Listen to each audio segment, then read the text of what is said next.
श्री राधा वल्लभ लाल की जय। महाप्रभु श्री धर्मचंद्र चंद्र जो महाराज जय। वेद सेवक जो महाराज की जय। समस्त सहचरी वृंद की जय। श्री वृंदावन धाम की जय। श्री यमुना रस रानी की जय। समस्त संत हरिभक्तन की जय। श्री सद्गुरुदेव भगवान की जय। श्री राधा गुरुदेव भगवान की जय। हरिवंश धर्म की जय। जय जय श्री राधे श्याम। जय जय श्री राधे श्याम। जय जय श्री राधे श्याम। जय जय श्री हरिवंश। भक्ति भक्त भगवंत गुरु चतुर नाम वपु एक।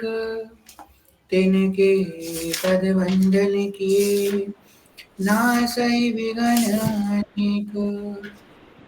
जनक सुता जग जननी राधा जान। वल्लभ श्रीनिवास, राधा वल्लभ श्रीनिवास, राधे राधे। जनक सुता जग जननी जानकी। अतिशय प्रिय करुणा निधान की।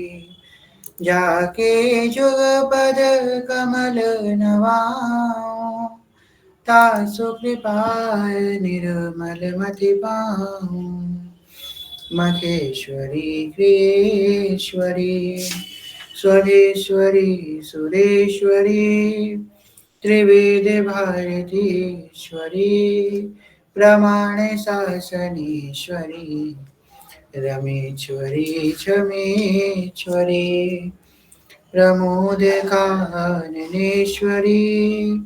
ब्रजेश्वरी ब्रजाधिपे श्री राधिके नमोस्तुते। ब्रजेश्वरी ब्रजाधिपे श्री राधिके नमोस्तुते।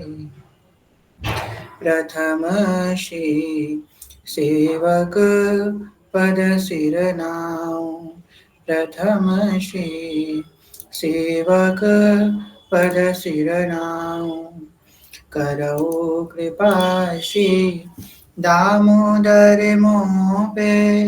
श्री हरिवंश चरण रति पाऊं। प्रथम श्री सेवक पद सिर नाउ। गुण गंभीर व्यास नंदन जुके। तुम प्रसाद सुजस रस गाऊं। नागरिदास के तुम ही सहायक। रसिक नयन प्रति मन भाऊं। प्रथम श्री सेवक पद सिर नाउ। प्रथम श्री सेवक पद सिर नाउ। श्री हरिवंश श्री हरिवंश श्री हरिवंश चरण शरण। श्री वत्स सरकार के अकारण कृपा के फलस्वरूप श्री राधा वल्लभ लाल जी की कृपा के फलस्वरूप आप हम सब यहाँ पे एकत्रित हुए हैं श्री सेवक वाणी जी कथा के श्रवण हेतु। कल की कथा में हम सब ने श्रवण किया था यहाँ तक। श्रोता सोई परम सुजान सुनत चित्त रति करे। सोई सेवक रसिक अनन्य विमल जस विस्तरे। कि श्रोता जो उचित श्रोता है उसको राधा राधा जो उचित श्रोता है वो कौन है? जो सुनते ही बात को अपने हृदय में धारण करे वो उचित श्रोता है। और उचित वक्ता वो है जो भगवान के विमल निर्मल रस का गान करे। जो कि रसिक हो और अनन्य हो भगवान के रस गाने की चेष्टा करे। तो इसी भाव से आगे की कथा में प्रस्थान करते हैं।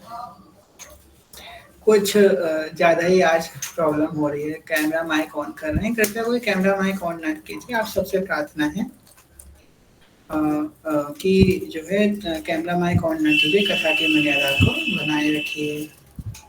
आगे कह रहे हैं सुजस सुनत बरनत सुख पायो, कीर भृंग नारद सुख गायो। श्री वृंदावन सब सुख दानी, रतन जरित वन भूमि रमानी।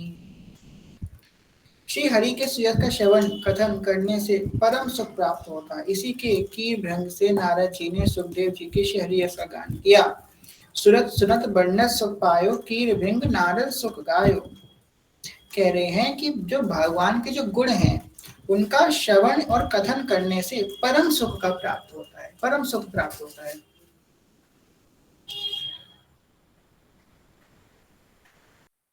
आप लोग वार्ता ना कीजिए, मुस्कान जी आप भी ज्यादा ना कहिए किसी को, अपने कथा में ध्यान दीजिए। तो कह रहे हैं कि भगवान का कथा श्रवण कथन करने से क्या होता है, परम सुख की प्राप्ति सबको होती है, क्योंकि भगवान का कथा एकदम व्यक्ति को अफेक्ट करती है। कथा सुनने से व्यक्ति का एकदम हृदय परिवर्तन होता है, एकदम। इसीलिए नारद जी और सुखदेव जी हमेशा हरि यश का ज्ञान करते रहते हैं। नारद जी हर समय नारायण नारायण कहते रहते हैं, और सुखदेव गोस्वामी तो करते ही भगवान के यश का गान, क्योंकि भगवान के शुक हैं वो। इसी प्रकार हम तो हिज्जू से प्रार्थना करते हैं कि हिज्जू हम आपके शुक हो जाएं, बस हमको श्री हरिवंश नाम के सिवा और कुछ ना भाई, आपके जस के सिवा और कुछ हम ना गाएं, आपके नाम के सिवा हमको और कुछ ना पता हो, हम तो श्री हरिवंश नाम के सुख बन जाएं। आगे बहुत सुंदर बात कहते हैं, श्री वृंदावन सब सुखदानी, रतन जरित वन भूमि रमानी। श्री वृंदावन जो है, कह रहे हैं कि जिस वृंदावन का रसिक भक्तों के द्वारा गान किया गया है, वह वृंदावन संपूर्ण सुखों को देने वाला है। अब वृंदावन में जो है दो वृंदावन है। देखो, एक वृंदावन है तो दर्शनार्थियों के लिए, तीर्थार्थियों के लिए, जो तीर्थ करने आ रहे हैं। वृंदावन जिनके लिए एक तीर्थ स्थान है, वृंदावन पुण्य कमाने के लिए जा रहे हैं, तीर्थ के लिए जा रहे हैं, ठीक है। वृंदावन जा रहे हैं मंदिरों के दर्शन करने, लिस्ट बना करके जा रहे हैं कि ये मंदिर, ये मंदिर, ये मंदिर, वो मंदिर, वो मंदिर, सब लिस्ट बना के जा रहे हैं, वो दर्शन करने जा रहे हैं। दर्शनार्थियों का वृंदावन एक अलग है, क्योंकि दर्शन तो उतना ही होगा जितना वो दिखाना चाहेंगे। दर्शन में उतना ही दिखेगा जितना प्रभु दिखाना चाहेंगे। जितना आपकी योग्यता होगी उतना ही, जितनी आपकी पात्रता होगी उतनी आपके पात्र में आएगा, उतना ही दर्शन होगा। परंतु जो वृंदावन को जीने जा रहा है, जो वृंदावन को महसूस करने जा रहा है, उसको वृंदावन का संपूर्ण प्रेम मिल जाएगा।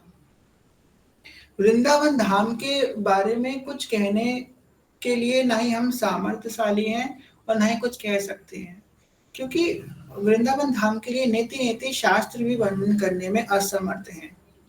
वृंदावन धाम पार, रटे जा राधे राधे, राधा लवेरी सरकार, जपे जा राधे राधे।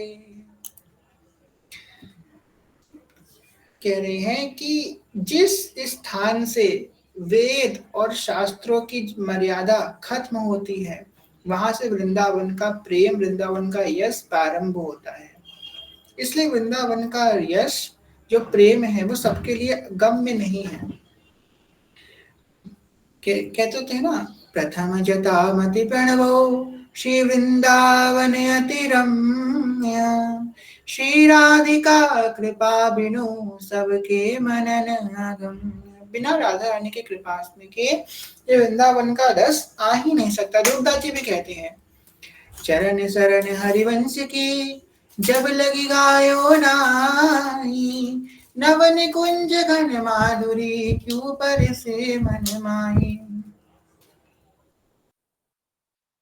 यहाँ पे हमको ये समझने का प्रयास करना है कि वृंदावन धाम बहुत अपार है, इसका जस बहुत अपार है, और वृंदावन धाम हर किसी के लिए प्राप्त करने की वस्तु नहीं है, ना ये समझने की वस्तु है और ना ही समझाने की वस्तु है। ये तो बस कृपा की वस्तु है। वृंदावन धाम का प्रेम, वृंदावन धाम का रस, वृंदावन धाम का सिद्धांत, वृंदावन धाम का तत्व, ये वृंदावन धाम तो बस पाने की वस्तु है, महसूस कृपा से पाने की वस्तु है। ये वृंदावन धाम कृपा से मिल सकता है। ना ही वृंदावन धाम को हम सुन सकते हैं और ना ही उसका वर्णन किया जा सकता है। बस श्री राधिका कृपा बिनु सबके मनन अगम्य। कब राधा रानी की कृपा हो जाए और कब वृंदावन धाम हमको मिल जाए, बस ऐसा है वृंदावन धाम। वही कह रहे हैं, रतन जड़ित बर भूमि रमानी, रत्नों से जड़ी हुई बड़ी सुंदर श्रेष्ठ एवं सुंदर भूमि अनेक प्रकार के रत्नों से जड़ी हुई है। वृंदावन धाम अलौकिक रत्नों से बना हुआ है, रत्नों से जड़ा हुई भूमि है। वैसे रत्नों यहाँ पे वो नॉर्मल सांसारिक रत्न की बात नहीं करी जा रही, संसार के जो रत्न है उनकी बात नहीं करी जा रही है। यहाँ पे रत्न की बात बड़ी प्रेम के रत्नों से जड़ी हुई वृंदावन की भूमि है।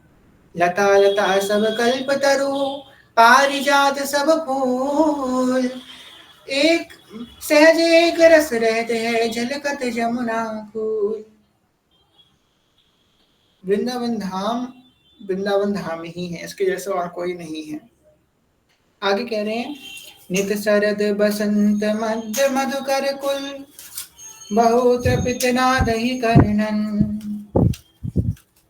कह रहे हैं सॉरी ये कह रहे हैं सॉरी इनको क्षमा कीजिएगा, ये थोड़ा रह गया। वर भूमि रामनि सुदक, द्रुमवल्ली प्रफुल्लित फलित विधि वर्णन, नित शरद बसंत मध्य मधुकर कुल, बहु त्रिवितनाद ही कर्णन। कह रहे हैं कि ये श्रेष्ठ भूमि जो रमणीय है, वहाँ की लता पता वृक्ष सुख देने वाले हैं। वृंदावन की लता पता का दर्शन करने मात्र से क्या होता है, प्रेम की वृद्धि होती है। कि वृंदावन धाम की लता पता ये सामान्य नहीं है, ये बस एक लता है पता है कोई सामान्य वस्तु। वृंदावन धाम की लता पता कोई सामान्य वस्तु है ही नहीं। इनका दर्शन मात्र कर लेने से क्या हो जाता है, प्रेम की वृद्धि हमारे अंदर उत्पन्न होने लगती है। जिसमें अनेक रंगों के फल फूल लगे हुए हैं। वृंदावन की वो अद्भुत लता है जिसके फूल कभी सुगंधहीन ही नहीं होते। फूल जो होता है जब वो मुरझा जाता है तो वो सुगंधहीन हो जाता है, उसका पराग जब सूख जाता है तब उसकी सुगंध खत्म हो जाती है। परंतु वृंदावन धाम के जो फूल है वो हमेशा खुले हुए रहते हैं, वो उसके कभी भी उसकी सुगंध खत्म नहीं होती। वृंदावन धाम के जो फल हैं वो हमेशा रस भरे रहते हैं, वो कभी नहीं सड़ते हैं। कह रहे हैं कि शरद और वसंत नित्य रूप से बनी रहती हैं, इसके कारण भ्रमण समूह मत बना रहता है, बहुत से पक्षी शब्द करते रहते हैं। शरद जो वृंदावन का जो नवनिर्मित निकुंज का जो क्या कहती हैं एटमॉस्फेयर वो कैसा है, दिन के समय तो बसंत रहती है और रात के समय शरद हो जाती है।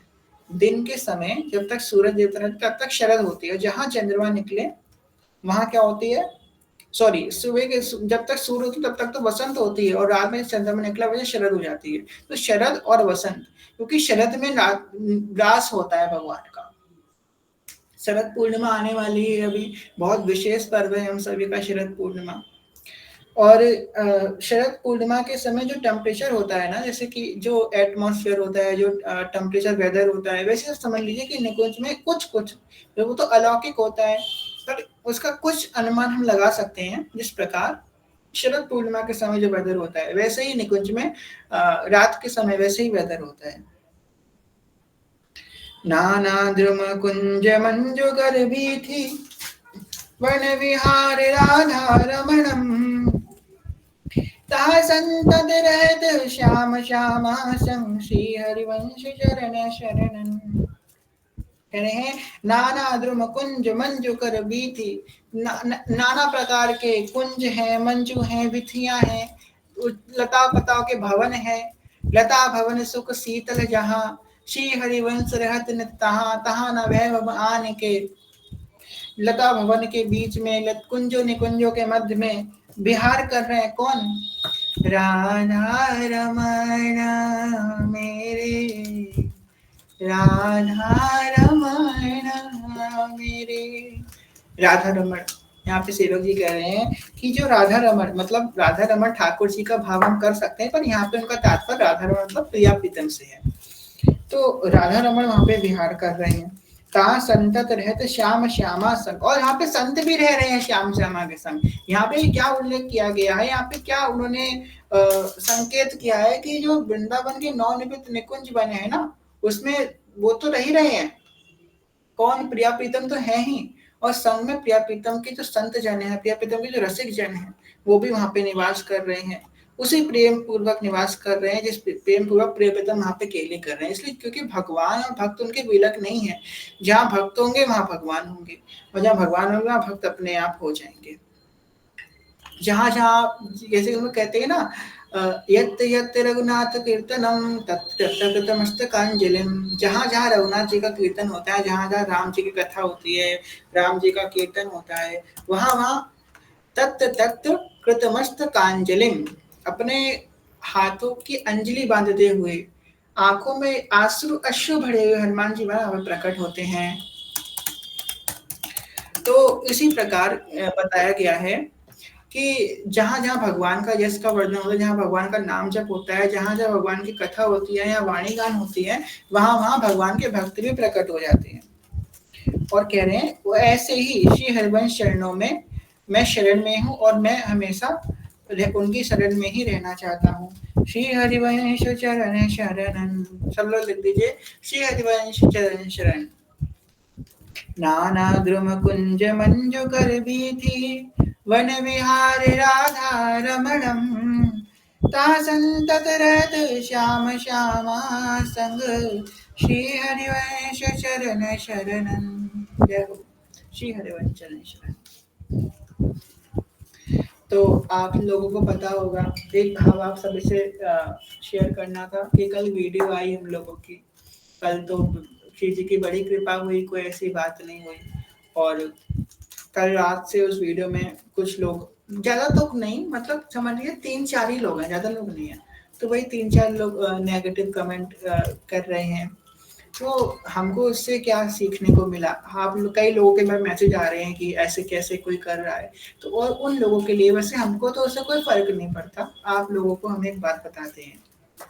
देखिए, जब दुनिया में कोई भी कोई अच्छा कार्य करने जाता है, तो ये कलयुग है, ये सतयुग तो है नहीं कि हमको हर कोई अप्रिशिएट करेगा, हर कोई हमारी बात को अच्छे अच्छे बोलेगा। ये कलयुग है, और कलयुग में जब कोई सत्कर्म करने जाएगा, अच्छा कार्य करने जाएगा, तो लोग उसको रोकेंगे ही रोकेंगे। तो हितु जी की कृपा ये देखो कि उस कमेंट, उस मतलब उस पोस्ट में करीबन 200-250 कमेंट है, और 200-250 कमेंट में सिर्फ 3 या 4 लोगों ने नेगेटिव बोला है, बाकी तो सबने पॉजिटिव ही नहीं बोला है ना। अब ये बस सोचिए, तो आप उन 3-4 कमेंट्स को देख करके अपने मन को खराब मत कीजिए। देखिए उन बाकी जो लोग कितने लोगों का मन संतुष्ट हुआ है, कितने लोगों के मन में शीतलता पहुंची है, कितने लोगों को उनके प्रश्न का उत्तर मिला है। तो ये भी तो हमने श्री जी की सेवा ही करी है ना, इसलिए उस बात से अपना मन खराब मत कीजिए। बस ये है वही बात जो कही गई है ना, हम रूप सुधारस वारे, कोई का जाने बेचारे। जो प्रेम रस से अत्यंत दूर है, वृंदावन रस से अत्यंत दूर है, वो कहाँ इस प्रेम रस की बात को समझ पाएंगे, कहाँ नवनिर्मित निकुंज को समझ पाएंगे। तो ध्रुवदास जी ने तभी तो कही ना, चरण शरण हरिवंश की, जब लगी आयो नाई, नवन कुंज घन माधुरी, क्यों पर से मन माही। जय हो।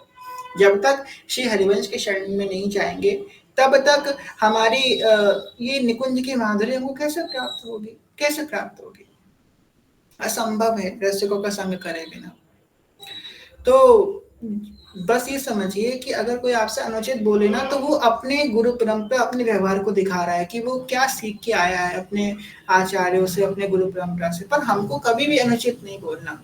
आप देखिएगा जा करके, हमने कहीं भी उनसे, हमने तो हमेशा उनको दंडवत किया, हमेशा उनसे दैन्यता से। ऐसे ही आप लोगों को भी सीखना है, अगर कोई भी हमसे कोई गलत बात बोले, तो हमको ये नहीं कि उससे लड़ने चले जाएं, उसे विनम्रता से समझाओ, ना समझे तो उसको दंडवत करके किनारे हो जाओ। जैसे कि बहुत से कमेंट, जैसे कि संस्कृति जी कह रही है बाइकआउट वाली बात, तो क्या किया, हमें दंडवत करके किनारे हो गए। इसी प्रकार दंडवत करो, उनको दंडवत करो कि उनको भी लज्जा आ जाए, दंडवत करो। और अगर उनका उसमें भी अहम भर रहा है, तो श्री जी उनके ऊपर कृपा करें।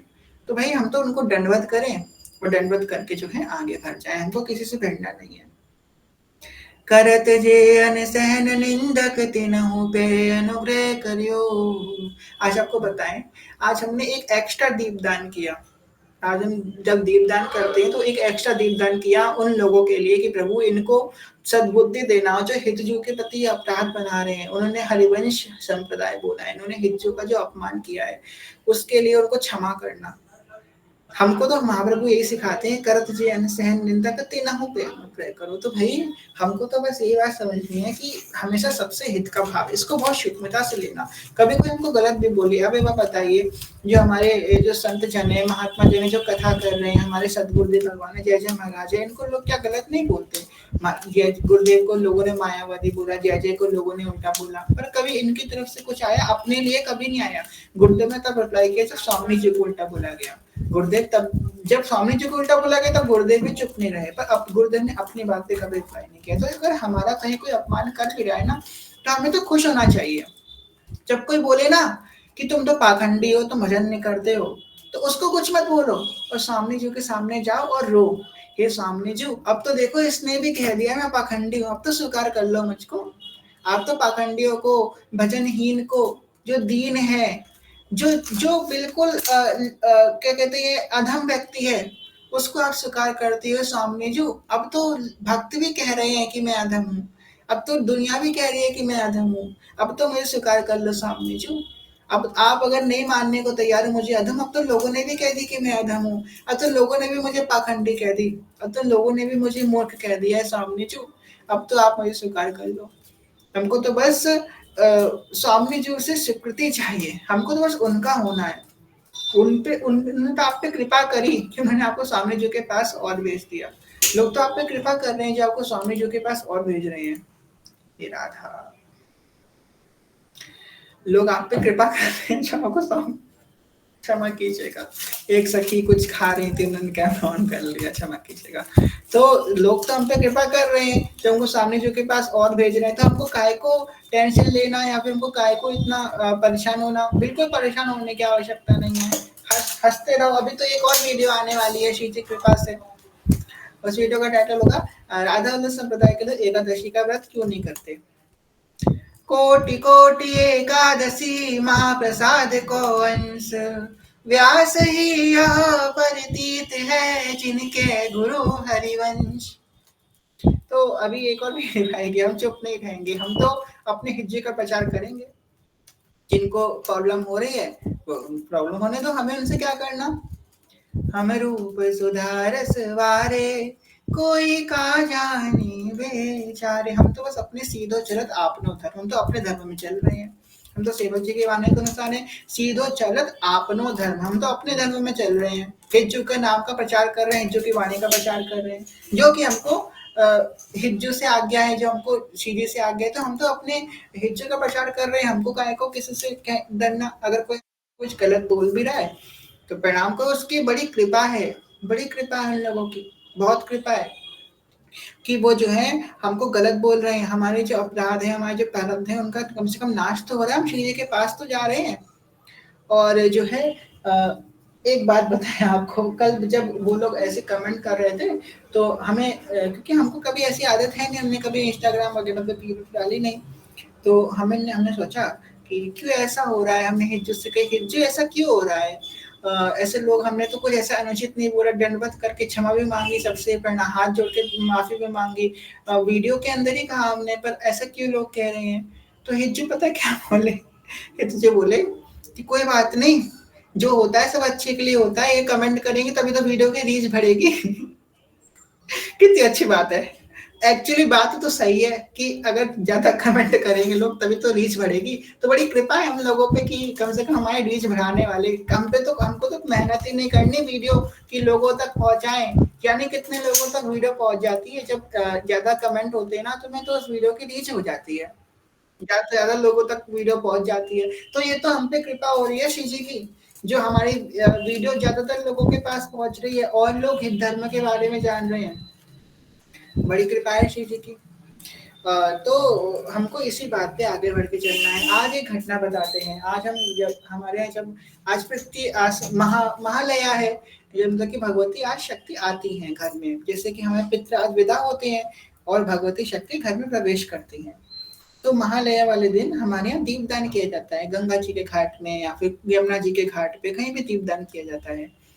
तो जब हम दीपदान करने गए तो हमने देखा वहाँ गंगा जी के घाट में लोग भजन कीर्तन कर रहे थे, बहुत मतलब आर्केस्ट्रा लगा था वहाँ पे। और आपको पता है वहाँ पे क्या भजन हो रहा था, वृंदावन प्यारो वृंदावन, श्यामा हृदय कमल सो प्रकट्यो, और श्याम हृदय को भाए, वृंदावन प्यारो वृंदावन। हम वहाँ पे गए, भजन चल रहा था हमेशा। चलो चलो जल्दी से हम जा करके भजन में बैठे, जल्दी दीपदान करें। हमने दीप निकाला, बत्ती तैयार करी, इसमें घी डाला, दीपदान किया, गंगा जी का आचमन किया, चले। हम चप्पल पहन के गंगा जी के घाट से बस कीर्तन की तरफ जा ही रहे थे। हमने चप्पल पहनी और कीर्तन की तरफ हम आगे बढ़ने लगे, और समझ लीजिए बस हम बढ़े ही, और वहां पे जहाँ कीर्तन होता चप्पल बाहर उतारी, और वहां पे रास्ते में बजने लगा, आतुर है हरिवंश पुकारो, राधा राधा नाम। हाँ को क्या बताएं हम, अब हो सकता है कि आपको नॉर्मल बात लगे, पर मेरे लिए बहुत बड़ी बात है। क्यों? क्योंकि ये हिज्जू का चरित्र उस समय क्यों नहीं है जिस समय हम दीपदान कर रहे थे। वो मेरे लिए ही रुके हुए थे कि जब दिखते ना कि जहाँ पे इष्ट की बात आ रही होती है ना, जहाँ पे स्वामी की बात हो रही है, वहां पे उनके सेवक अपने आप चले जाते हैं, उनके नौकर अपने आप वहां पहुंच जाते हैं। हमारे स्वामी हमारे हिज्जू, और हम उनके नौकर हैं, हम तो हिज्जू के नौकर हैं।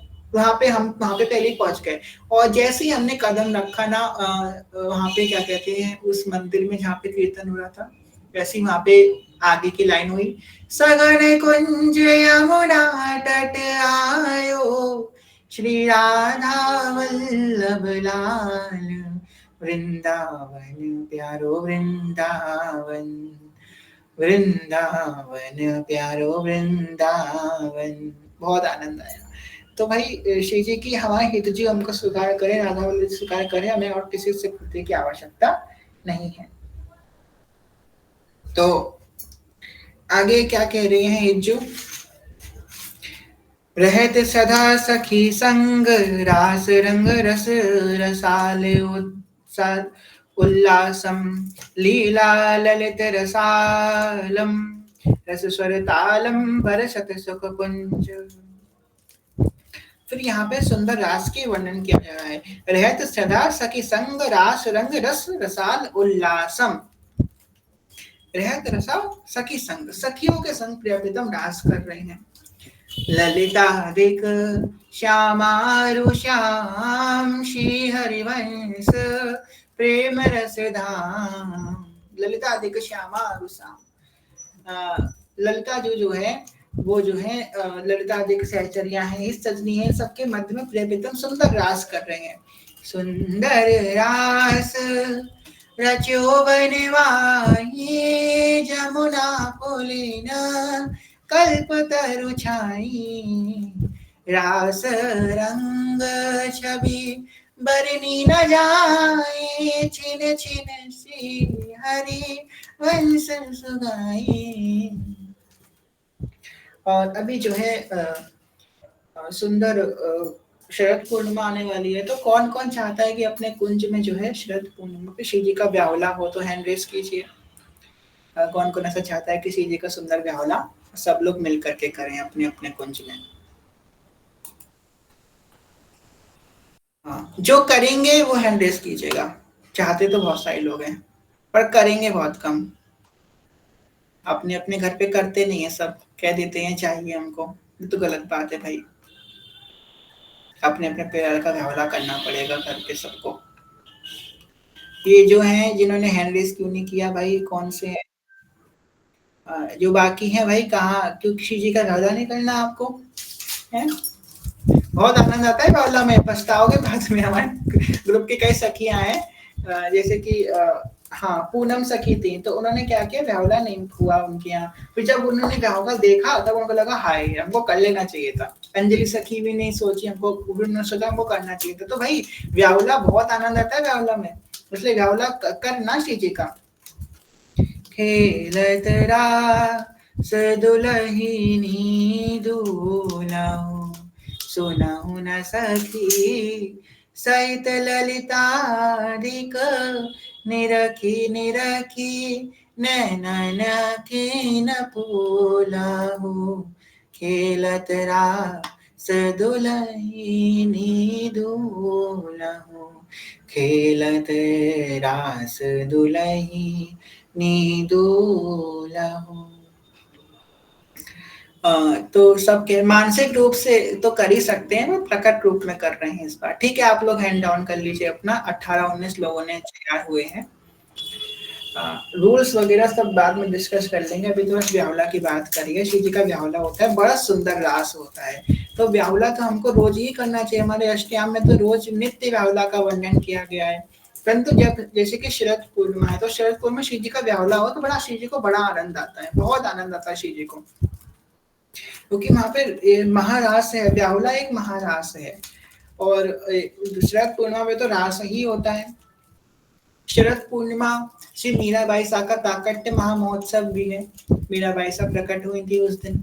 तो भाई उस दिन बड़े सुंदर सुंदर मंगल विधियां, मंगल घड़ियां हुई हैं। और हमारा कार्तिक मास प्रारंभ भी होने वाला है शरद पूर्णिमा से ही। तो इन जो हमारे 9 दिन आने वाले हैं, 9 दिन जो है शुभ शक्ति का संग्रह कीजिए और उस शक्ति को कार्तिक मास के पालन में लगा देना है हमको। शक्ति का संग्रह कीजिए, शक्ति से प्रार्थना कीजिए कि हम राधे श्याम चरण रति मोरे, अनुदिन बढ़ाओ अनुग्रह तोरे। तो यहाँ पे क्या है, रहत सदा सखी संग रास रंग रस रसाल उल्लासम। उल्लासित होकर रास हो रहा है। रास प्रेम रस की परिकाष्ठा है। जब प्रेम की परिकाष्ठा ज्यादा होती है तो क्या होता है, जब हम बहुत ज्यादा खुश हो जाते हैं, बहुत ज्यादा खुश हो जाते हैं तो क्या होता है, हम नाचने लगते हैं, बहुत खुश हो जाएंगे, बैठे बैठे ही नाचने लगेंगे। जब कोई खुश खबर मिल जाएगी, खड़े होके नहीं तो बैठे बैठे हम नाचने लग जाएंगे, बहुत ज्यादा खुश हो जाएंगे, बहुत ज्यादा। या तो नाचने लग जाएंगे, या तो हम जिसका बहुत समय से इंतजार कर रहे हैं वो चीज हमारे पास मिल जाएगी तो हमारी आंखों से अश्रु गिरने लगेंगे। 2 सीमा है रास की परिकाष्ठा की। रास की परिकाष्ठा की सीमा है कि नृत्य करना और अश्रु गिरना हमारी नेत्रों से। ये प्रेम की परिकाष्ठा, बहुत ज्यादा प्रेम किसी के अंदर आ जाता है तो अश्रु गिरेंगे और उसका नृत्य प्रारंभ हो जाएगा। रास में भी तो यही हो रहा है।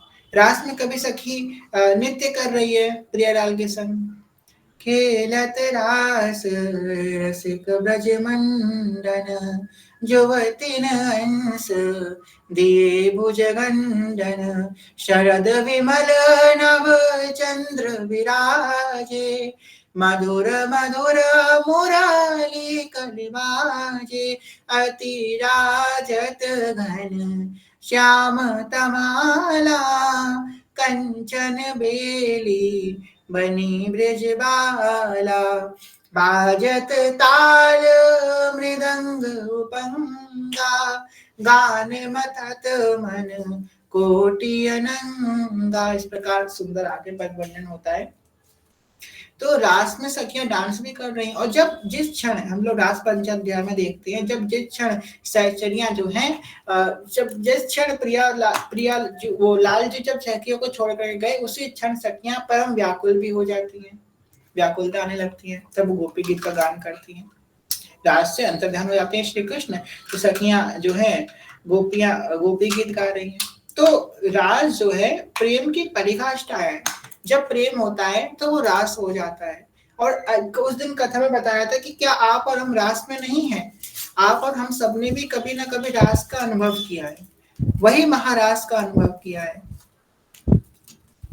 कैसे किया है भाई, कोई पूछेगा, हम तो कभी नहीं गए ठाकुर जी नृत्य करने के लिए। कभी ऐसा पल हुआ जिस पल में सिर्फ आप हो और ठाकुर जी हो, ऐसा पल जिसमें आप हो और सिर्फ प्रिया जी हो, सिर्फ ऐसा ही एक पल जिसमें सिर्फ प्रियालाल और आप और कोई नहीं। हम राधा वल्लभ जी का दर्शन करने जाए, फिर राधा वल्लभ जी, हमें आगे कौन है, पीछे कौन है, दाएं कौन है, बाएं कौन है, ऊपर कौन है, नीचे कौन है, कितना समय हो रहा है, हम कैसे दिख रहे हैं, क्या कंडीशन है, कुछ नहीं पता, बस सामने राधा वल्लभ जी। मैं तो भूल गई कुछ भी कहना, तोरी प्रीत में रोवत है नैना, रग रग में बसी है प्रीत तोरी, अखियन मगुमान तुम्हीं से है, सब कुछ सरकार तुम्हीं से है। तो राधा वल्लभ जी को देखा, उन्हीं में हम खो गए, उनके रूप लावण्य में खो गए, या उनके चिंतन में खो गए, या उनके नाम में खो गए। तो उस क्षण हमने कहीं ना कहीं उस रास के तत्व का अनुभव किया। आगे कह रहे हैं, अतुलित रस बरसत सदा सुख निधान वनवासी, अद्भुत महिमा मही प्रगति सुंदरता की राशि। कह रहे हैं वृंदावन के जो वासी हैं उनकी महिमा का वर्णन करते हुए कह रहे हैं, अतुलित रस बरसत सखा सुख निधान वनवासी, अद्भुत महिमा मही प्रकट सुंदरता की राशि। अद्भुत रस जो बरस रहा है, अतुलित रस जो बरस रहा है, सुख निधान वनवासी, वो सुख का रास उपभोग कर रहे हैं। जो रस बरस रहा है वृंदावन धाम के नौनिवृत्त कुंजों में, उस कुंजों से जो रस बरस रहा है उसका अनुभव कर रहे हैं श्री वृंदावन धाम के वासी। और अद्भुत महिमा मही प्रकट सुंदरता की राशि, और जो हमारे राधा वल्लभ लाल है, हमारे प्रिया लाल है, हमारे यमुना जी हैं, हमारे गिरिराज जी हैं, इनकी जो महिमा अद्भुत महिमा प्रकट हो रही है उसका वो आस्वादन कर रहे हैं। क्यों? क्योंकि सुंदरता की राशि है, ठाकुर जी सुंदरता की राशि हैं, इनसे सुंदर दुनिया में कोई नहीं है, और ना ही कोई था, ना कोई है, और ना ही कोई हो सकता है। कोई नहीं इनसे सुंदर, मतलब तुलना भी नहीं हो सकती। कामदेव का कोटि कोटि कामदेव ठाकुर जी के परछाई को देख के मूर्छित हो जाते हैं। अब बताओ ठाकुर जी कितने सुंदर होंगे। तो सारिक मनुष्य तो हो ही नहीं सकती तुलना। और कामदेव जो देवता है, देवताओं से अगर तुलना करी जाए, सबसे सुंदर देवता कामदेव, जो सबको मोहित कर लेते हैं, वो ऐसे कोटि कोटि कामदेव, कोटि कोटि कामदेव श्री कृष्ण की परछाई, जो उनकी परछाई है ना, उस परछाई को देख करके ही वो जो है वे मोहित हो जाती है, मूर्छित हो जाती है श्री कृष्ण की परछाई मात्र देखने मात्र से। सुंदरता की राशि कनक धुनि देह रुचि, बारिज बदन प्रसन्न हास्य मृदु रंग सुचि। कह रहे हैं उनका मुख खिले हुए कमल के समान प्रसन्न है, उनकी मृदुल मुस्कान से उज्जवल प्रकाश फैलता है, स्वर्ण की कांति है उनकी। भगवान जो है जब मुस्कुरा रहे हैं तो उनकी मुस्कान के लिए सब कोई व्याकुल है कि भगवान एक बार मुस्कुरा दें, एक बार हमको देख करके मुस्कुरा दें। उनकी मुस्कान के लिए तो रसिक अपना पूरा पूरा जीवन न्यौछावर कर दे रहे हैं कि भगवान एक बार हमको देख करके मुस्कुरा दे, प्रिया जी एक नजर हम पे कर दे। कभी कभी प्रियालाल तो हमेशा एक दूसरे से नजर हटाते ही नहीं है, इतने प्रेमासक्त हैं प्रियालाल कि इनकी नजर एक दूसरे से हटती ही नहीं है, चकोर चंद्रमा के भांति। एक टक प्रिया जी लाल जो की नेत्र देखती रहती है और लाल जो प्रिया जो की नेत्र देखती रहती है। एक छवि ऐसी आई थी भी व्हाट्सएप पे, शायद फोटो हम आपको भेजेंगे व्हाट्सएप पे। प्रियालाल एक दूसरे के परस्पर नेत्र चकोर की भांति निहार रहे हैं। तो प्रियालाल एक दूसरे के नेत्र निहारते रहते हैं, उनको समय ही नहीं मिलता किसी और को निहारने का। पर जब कोई बोलता है ना श्री हरिवंश, तो दोनों के नेत्र एकदम इस जो स्थिर थे वो अस्थिर हो जाते हैं, और उस व्यक्ति की खोज में प्रियालाल निकलने लगते हैं। प्रियालाल के नेत्र उस व्यक्ति का खोज करने लगते हैं जिसने एक बार मुझसे श्री हरिवंश नाम का उच्चारण किया है। प्रियालाल एक दूसरे को देख रहे हैं, पर जिसने बोला ना श्री हरिवंश, तो प्रियालाल के नेत्र एकदम उस व्यक्ति की खोज करने लगेंगे, ये श्री हरिवंश किसने बोला, ये श्री हरिवंश किसने बोला। उसकी खोज करने के लिए प्रियालाल के नेत्र व्याकुल हो जाएंगे। ये है श्री हरिवंश नाम की महिमा। मेरी सजनी जी को किसने पुकारा। प्रिया लाल, जो लाल जो है वो श्री जी के हाथ के खिलौना है, हमारी श्री जी हिस सजनी जी के हाथ के खिलौना है। आगे वर्णन कर रहे हैं, श्रुभ सुष्ट ललाट पर सुंदर कर्णन, नयन कृपावलोकि पड़त आरती हरणन। उनकी भ्रिकुटी सुंदर है, उनका ललाट भी सुंदर है, और उनके कर्ण भी सुंदर है। उनके नेत्र के चितवन कृपा रूप से उनके आश्रित जनों को कष्ट को हरण करने वाली होती है। जैसे एक बार वर्णन किया था कथा में कि जैसे कि हमने कोई गलती करी, हमारे प्रिय सामने बैठे, ठाकुर जी बैठे हैं और लाडली जी बैठी, दोनों सामने बैठे हैं। हमने कोई गलती कर दी, हमसे कोई अपराध हो गया, हम गए सामने युगल सरकार के पास। ठाकुर जी बोलेंगे फिर तूने गलती कर दी, समझाया था तुझको, इतना इतना समझाया था, इतना बार बताया था, बार बार गलती करके आ जाता है, बार बार गलती करता है। ठाकुर जी एक पिता की भांति डांट लगाएंगे। अब तुमको क्षमा नहीं किया जाएगा। अब तो तुम गए बेटा, जो हमारे अंदर आती है ना एक बात, अब तो हम गए, अब नहीं क्षमा करेंगे भगवान। अब तो हमने बार बार गलती करी, बार बार हमने किया। पर जहाँ से ही हमारे नेत्र पिया जी की तरफ जाते हैं, लाडली जी को हम देखते हैं, लाडली जी एक माँ की भांति, उनके नेत्र की जो ममता है ना, वो कहती है कोई बात नहीं, आ जाओ, तुम मेरे हो, जैसे भी हो तुम मेरे हो। लाडली जी हमको स्वीकार कर लेती है। ये लाडली जी की करुणा है। हम जैसे भी पापी क्यों ना हो, लाडली जी जो है तुरंत हमको स्वीकार करती हैं, क्योंकि वो करुणा निधान है। वो उनके नेत्र हमेशा एक्सेप्टेंस के लिए खुले रहते हैं। लाडली जी के नेत्र में कभी आपको नहीं क्रोध दिखेगा, नहीं कभी ऐसा लगेगा कि हाँ मैंने कुछ गलत किया या फिर मैं जो है इनके लायक नहीं हूँ। लाडली जी के नेत्र देख कभी ऐसा नहीं लगेगा कि हम पात्र नहीं है, कभी ऐसा नहीं लगेगा। लाडली जी के नेतृत्व हमें स्वीकार करने के लिए ही उत्सुक है कि वो हमको स्वीकार कर ले। उनकी ममता बरस रही है, सहज ममता बरस रही है। सहज स्वभाव परयो नवल किशोरी जू को, मृदुता दयालुता कृपालुता की राशि है। कहूँ नारी सकूँ भूल न होत सखी, रहत प्रसन्न सदा ये मुख हासी है। हमेशा उनके नेतृत्व हमको जो है स्वीकार करने के लिए उत्सुक है, हमेशा नेत्र। तो यहाँ पे वही बात कही गई है कि जो भगवान के नेत्रों के चितवन है, नयन कृपा अवलोकी, उनकी नयनों से कृपा अवलोक हो रही है, कृपा का अवलोकन हो रहा है उनके नयनों से। प्रिया जी के नयन कृपा को अवलोकन कर रहे हैं, मतलब कृपा को प्रकट कर रहे हैं प्रिया जी के नयन। तो हम कभी हम ठाकुर श्री प्रिया जी के नयनों को निहारेंगे तो हमेशा हमको स्वीकार करने के लिए हमेशा रहेंगे। हम कितने भी पापी क्यों ना, हमने कितना भी अपराध पता है क्यों ना किया हो। वैसे इसका मतलब ये नहीं कि हमको अपराध पे अपराध करना है, इसका मतलब ये नहीं है कि आप फ्री होकर के अपराध करें, नहीं। पर कृपा प्रिया जी की करुणा ऐसी है कि जैसा भी क्यों ना हो, जैसा भी उसकी स्थिति का कोई भान ही नहीं है कि वो भला है कि वो बुरा है कि वो अधम है कि वो बड़ा भजनानंदी है, कुछ नहीं। सबको समभाव से प्रिया जी स्वीकार करती हैं, सबको उतना ही प्रेम करती हैं, सबको उतना प्रेम करती हैं। कोई भाव, अगर कोई भावहीन व्यक्ति भी क्यों ना हो, कहते हैं ना कि अगर इसकी अच्छे कुल का नहीं है या भक्ति नहीं करता, बस के ना भाव बहुत ज्यादा है, तो भगवान भाव को बड़े जल्दी स्वीकार करते हैं। परंतु अगर किसी के अंदर भाव भी क्यों ना हो, अगर किसी को भावहीन व्यक्ति भी क्यों ना हो, साधन दीन मेरा दे तुम करुणा मई प्रेम लगाने। कोई भावहीन व्यक्ति भी क्यों ना हो, भाव भी नहीं है उसके अंदर, उसे प्रिया जो सहज बात स्वीकार करती है। इतने सहज है हमारी लाडली जी। कह रहे हैं सुंदर ग्रीवो रसिवर मालम, चारु अंश वर बाहु विशालम, उदर सुनाभि चारु कटि देशम, चारु जानु शुभ चरण सुबेशम।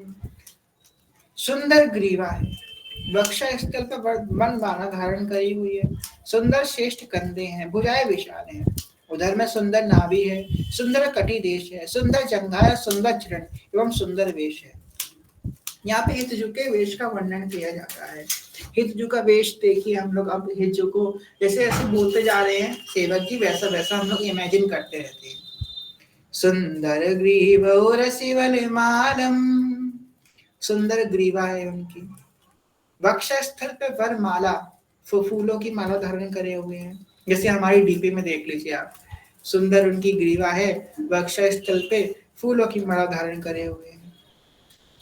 चारु अंश वर बाहु विशालम, सुंदर श्रेष्ठ उनके कंधे हैं, कंधे भी बड़े सुंदर हैं, और बड़ी विशाल भुजाएं उनकी, सुंदर उनकी भुजाएं भी हैं।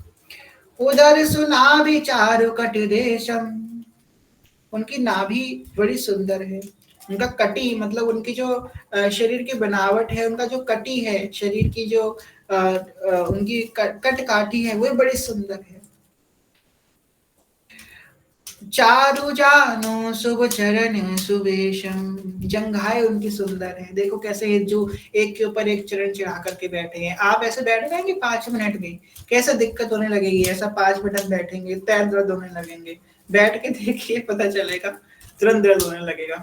जब तक हिज्जू कृपा नहीं होती तब तक कोई इस आसन पे ज्यादा देर तक बैठ नहीं पाता है।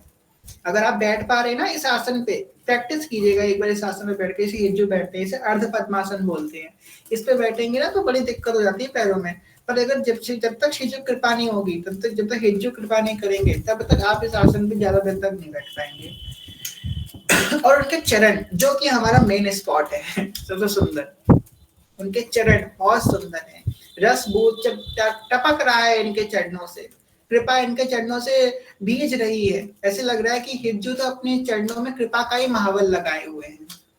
अनूठा आज मंगल है, चलो मिल व्यास हरियारी, कुंवरी की रतियो नंद लाला, हुए रूप धरे आरी। और फिर जो प्रियालाल की सुंदरता का केंद्र है, जिस मुख का दर्शन करने के लिए प्रियालाल भी लालायित रहते हैं।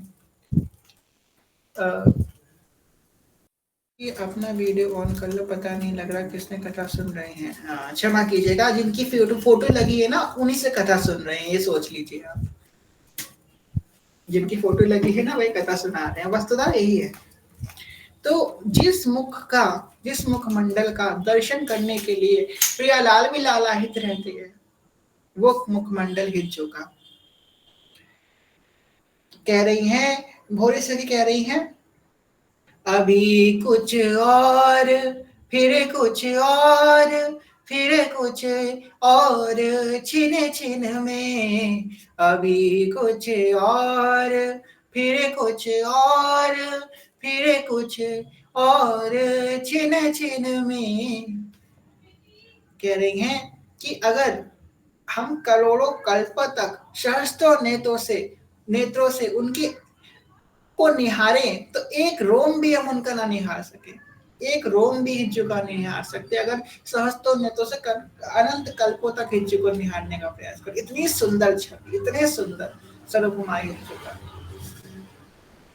बहुत सुंदर। हमें तो बस क्या बताएं कि हिज्जू हिज्जू हिज्जू, हिज्जू का नाम, हिज्जू का रूप, हिज्जू की लीला और हिज्जू का धाम, यही हमारा इष्ट, हमारी उपासना का केंद्र है। यही हमारी उपासना इसी के इर्द गिर्द भटकती है। आगे कह रहे हैं करुणामय सॉरी शुभ चरण सुबेश मत गजवर गति, परोपकार देह धरण, निज गुण विस्तार धरार धवनि पर वाणी विशद विस्तरनन। उनके चरण बड़े मंगलमय हैं, सुंदर वेश है, मतवाले गज गैसी गति है, गति वाले सखी स्वरूप श्री हरिवंश चंद्र ने पर उपकार के लिए देह धारण किया है। हम लोगों के उपकार के लिए उन्होंने देह धारण किया है। सखी स्वरूप, यहाँ पे हिस सजनी जो कि अब सखी स्वरूप का वर्णन किया गया है। हिस सजनी जो के चरण है, आप सोचिए कि लाल जो के चरण जब हम देखते हैं ठाकुर जी के ललित त्रिभंगी, जब ठाकुर जी मुड़े हुए, उनके चरण, एक चरण स्थिर है और एक चरण मुड़ा हुआ है। वो चरणों को देख करके एकदम दिल के जो तार है ना वो धड़कने लगते हैं ठाकुर जी के चरणों को देख करके। ठाकुर जी के चरण है। अब प्रिया जी के चरणों को देखते हैं, आहा वहाँ गोरे गोरे चरण प्रिया जी के, उसमें महावल लगा हुआ है और प्रिया जी सुंदर बिछिया धारण करी है, सुंदर नूपुर धारण करी है, प्रिया जी के गोरे गोरे कोमल कोमल चरण लाडली जी का हमारा हृदय पिघल जाता है। और जहाँ हिस सजनी जी के चरणों का वर्णन, हिस सजनी जी के चरणों का दर्शन तो हमने कभी किया ही नहीं होगा, कभी नहीं किया होगा, क्योंकि उनके चरण तो साक्षात प्रियालाल जिसका दर्शन करने के लिए लालायित रहते हैं। हम लोगों के तो बस की नहीं है हिस सजनी जी के चरणों का भी दर्शन करना इनके सखी स्वरूप में। तो कह रहे हैं कि गजराज की भांति गति, गजराज जैसे गज चलता है ना अलमस्त होकर, ऐसे हिस सजनी जब निकुंज में अलमस्त होकर गज के समान चलती है। सखी स्वरूप में हित हरिवंश महाप्रभु ने जो देह धारण किया, जो रूप धारण किया, वो हम सबको उपकार करने के धारण किया है। ये हिज्जु का जो स्वरूप है ना, एकदम आकर्षित करने वाला, एकदम साधक को। ऐसे कई बार हमने देखा कि जैसे कि कोई व्यक्ति जो हिज्जु को कभी जानता ही नहीं था, कभी नहीं जानता था, उस व्यक्ति को अभी हिज्जु का दिखाओ तो उसका एकदम मन आकर्षित होता है जानने के लिए कि ये कौन है। उसके मन में एक खो जाने लगती है, ये कौन है, उनके बारे में जानना, उनके बारे में समझना, चाहे वो कैसा व्यक्ति क्यों ना हो। हिज्जु का स्वरूप ही ऐसा है कि एकदम हमारा मन आकर्षित हो जाता है। पृथ्वी पर उनके गुण विस्तार के अगाध सुंदर रूप बारे उन्होंने विस्तार किया, और प्रिया प्रीतम का जो रूप गुण का विस्तार करने वाले हैं हिज्जु, उन्होंने अपनी वाणी के द्वारा प्रियलाल का खूब जस गाया, खूब जस गाया। और आप सबको एक बहुत सुंदर बात बताने के लिए कह रहे हैं कि हमारे जो पूज्य दादा गुरुदेव या परदादा गुरुदेव उनको कहेंगे, तो हमारे जो जय जय महाराज है, उनके जो गुरुदेव है, जय जय महाराज के जो गुरुदेव, जो जय जय महाराज के पिताजी भी हैं, तो उनके जन्म दिवस के उपलक्ष्य में दिसंबर के महीने में हमारे मदन टेर जिस वृक्ष के नीचे हिज्जू ने बैठ करके 84 जी का लेखन किया था, 84 जी के पद को लिखा था, उसी वृक्ष के नीचे बैठ करके हिज्जू का 3 दिन का चरित्र की कथा होने वाली है। और वो चरित्र की कथा स्वयं इंद्रेश जी करेंगे। तो जो लोग पहुंच सके वो अवश्य पहुंचे, और जो ना पहुंच सके तो यूट्यूब में तो अवश्य सुने। हमारे हिज्जू का चरित्र होगा वो मदन टेर से होगा, और वो भी किनके प्राकट्य उत्सव के उपलक्ष्य में हमारे परदादा गुरुदेव, जो इस समय राधा वल्लभ संप्रदाय के सबसे वरिष्ठ और सबसे कहते हैं जिनकी सबसे ज्यादा अवस्था है, हमारे राधा वल्लभ संप्रदाय के सबसे ज्यादा अवस्था वाले सबसे वरिष्ठ जो इस समय संत हैं, हमारे परदादा गुरुदेव, हमारे गुरुदेव के गुरुदेव परदादा गुरुदेव। तो परदादा गुरुदेव के प्राकट्य महामहोत्सव के उपलक्ष्य में ये बहुत सुंदर होने वाला है। तो जो आ सके वो आए, जो ना आ सके वो यूट्यूब पे तो अवश्य सुने। आगे कह रहे हैं, करुणामय परम पुलिन कृपा निधि रसिक अरण्य सभा भरण, जय जय गोद व्यास कुल दीपक श्री हरिवंश शरण शरणन। जय जय गोद व्यास कुल दीपक श्री हरिवंश चरण शरणम। करुणामय परम पुनीत कृपा निधि, करुणामय है, परम पुनीत है, जो हमें जो सब पे कृपा करते हैं से, और कृपा निधि हैं, जो कृपा को करने वाले हैं। रसिक अनन्य सभा भरणन, जो रसिक अनन्यों के सभा के भूषण हैं, रत्न हैं, रसिकों की सभा के जो रत्न हैं, जो भूषण हैं। जय जय गोत व्यास कुल दीपक, जय हो उनकी जो जग में यश को फैलाने वाले व्यास कुल के जो दीपक हैं, श्री हरिवंश चरण शरणन। डेट आप लोगों को हम बता देंगे देख करके, हमको दिसंबर की पता चली है, ठीक है, बता देंगे आप लोगों को।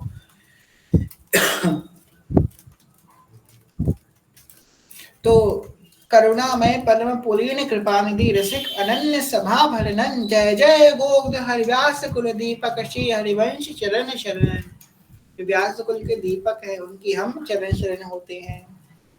सारा सार वेकी प्रेम पुंज अद्भुत अनुराग, हरि जस अस मधुमत सर्व त्यावक्ता दुरज कुल कर्म। कह रहे हैं सार और अपार विवेक के निपुण थे, विश्व को पुंज प्रेम स्वरूप थे। श्री श्यामा श्याम के चरण कमलों में उनका अनुराग अद्भुत था। श्री हरि के यश रूपी साभस में छके रहते थे। उन्होंने बड़ी कठिनाई से छूटने वाले कुल कर्मों को संपूर्ण रूप से त्याग दिया। कुल कर्म को बड़ी कठिनाई छूटने वाला क्यों कही गई है? दुस्तज्य कुल कर्म क्यों बोला गया यहाँ पे? कुल कर्म जो होते हैं ना, व्यक्ति को बहुत वो छोड़ना बड़ा मुश्किल होता है उसके लिए।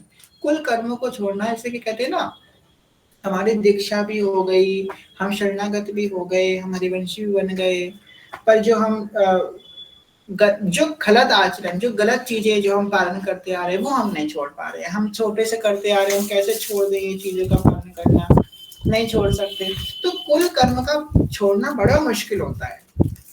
कुल कर्म को छोड़ना बड़ा मुश्किल होता है कि व्यक्ति नहीं छोड़ पाता, कुल कर्म को नहीं छोड़ पाता है। उसे जो है इसको हैबिट होती है उसको, वो नहीं छोड़ पाता। कुल कर्म से यहाँ पे आश्रय सिर्फ पूजा पाठ का ही नहीं है जो कुल में होती है। कुल कर्म मतलब अगर किसी कुल की परंपरा में कोई मलिनता की इंद्रिय तृप्ति की हैबिट पड़ी हुई है, जैसे कि कोई होता है ना, इस कुल के हर लोग जो है मांस का भक्षण करते हैं, इस कुल के हर हर लोग जो है शराब पीते हैं, इस कुल के हर लोग व्यभिचारी हैं, तो वो कुल से जैसे कुल से संस्कार भी जाते हैं, संस्कार भी बढ़ते हैं आगे, वैसे जो बुरी आदतें वो भी आगे बढ़ती हैं। तो इनका जो छोड़ना बड़ा मुश्किल होता है व्यक्ति को। तो ऐसे एटमॉस्फेयर में रह रहा है वो, ऐसे व्यभिचार वाले जीवन में रह रहा है, इसलिए कह रहे हैं, इसलिए तो कहे थे शास्त्रों में, जो व्यक्ति ब्राह्मण के घर उत्पन्न है, जिसके माता पिता भी भक्ति में है, वो भक्ति कर रहा है तो अच्छी बात है, पर ज्यादा बड़ी बात नहीं है। पर जो व्यक्ति ऐसे घर में उत्पन्न हुआ है जिसके घर के सारे जितने आसपास के लोग हैं, पूरी इसकी कुल के लोग हैं, वो सबको व्यभिचारी हैं, सब मां के भक्षण करने वाले हैं, सब जो है व्यभिचार करने वाले हैं, सब जो है नशा करने वाले हैं, ऐसे माहौल में रह करके अगर कोई भक्ति कर रहा है तो वो बहुत ज्यादा वंदनीय व्यक्ति है, बहुत ज्यादा वंदनीय है। क्यों? क्योंकि ऐसी जगह पे रहकर उसने भक्ति करी है। क्योंकि राम जी ने भी, जब विभीषण जी आए तो राम जी कह रहे हैं, तुम सरी के भक्त प्रिय मोरे, राम जी ने कही है कि तुम जैसे भक्त मुझको प्रिय है। राम जी ने भी विभीषण जी से कही है, राम जी ने भी उनकी वंदना करी है कि तुम जैसे भक्त मुझे बहुत प्रिय हैं, जिसने ऐसी जगह रह करके भी भक्ति कर ली। तो अनुकूल जो है वातावरण में भक्ति करना तो बड़ा आसान है कि सब हमको सपोर्ट कर रहे हैं, हाँ सब भक्ति का महत्व जानते हैं, कर ली। पर ऐसी जगह रह करके जहाँ पे तो ऐसा व्यभिचार है, वहां पे रह करके भक्ति करना बड़ा वंदनीय कार्य है। आगे कह रही हैं, कर्म छाड़ी कर्मठ भजे, ज्ञानी गाय विहाय, व्रतधारी व्रत तजे भजे, समाणि चित लाए। बहुत सुंदर बात कही गई है, बहुत सुंदर बात। इनके इन गुणों से प्रभावित होकर कर्मठों ने अपने कर्म छोड़ दिए, ज्ञानों ने अपना ज्ञान मार्ग छोड़ दिए, और व्रतधारियों ने अपने व्रत छोड़ दिए, और वे श्रवण कीर्तन आदि नवदा भक्ति के विदित अंगों में अपना मन लगाकर भगवत भजन करने लगे। जैसे ही श्री हरिवंश की वाणी उन्होंने सुनी, जैसे किसी व्यक्ति के कान में श्री हरिवंश की वाणी का प्रभाव गया, वैसी जो है, एक मिनट,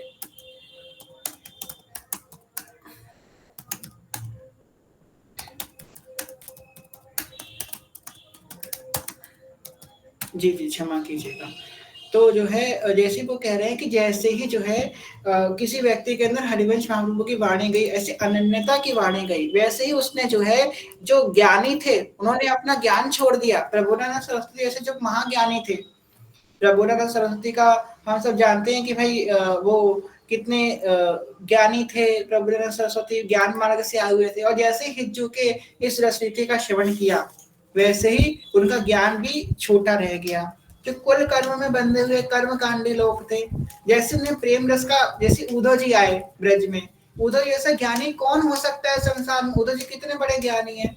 उद्धव जी जैसे कर्म कांडी व्यक्ति, उन्होंने सारे अपने ज्ञान को छोड़ दिया। कह रहे हैं, गुल्म लता सिर धरे श्री वृंदावन रज नित्य, कहने कि मैं गुल्म लता बन जाऊं, पता बन जाऊं इस वृंदावन धाम का, और इस वृंदावन धाम की रज को मैं हमेशा अपने माथे पे धारण करूं। क्यों धारण करो? क्योंकि गोपियों के चरणों से निकली हुई रज है। जैसे ही प्रेम का परिचय होता है ना व्यक्ति को, कुल कर्म, उसके कर्म कांड, ज्ञान विज्ञान सब छूट जाता है। उद्धव जी का कुल कर्म छूट गया, उद्धव जी का ज्ञान विज्ञान छूट गया।